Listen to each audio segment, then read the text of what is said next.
Good morning! Good morning, guys. May pasok. Papasok ka ba? Hindi. Bakit? Ba't hindi ka papasok? Kasi nakalipat na akong upuan. Nakalipat ka ng upuan saan? Oo, doon. Sa malapit pag Malapit saan? doon.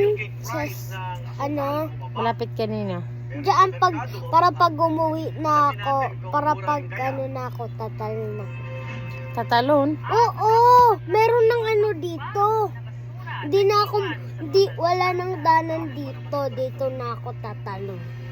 Para madali na.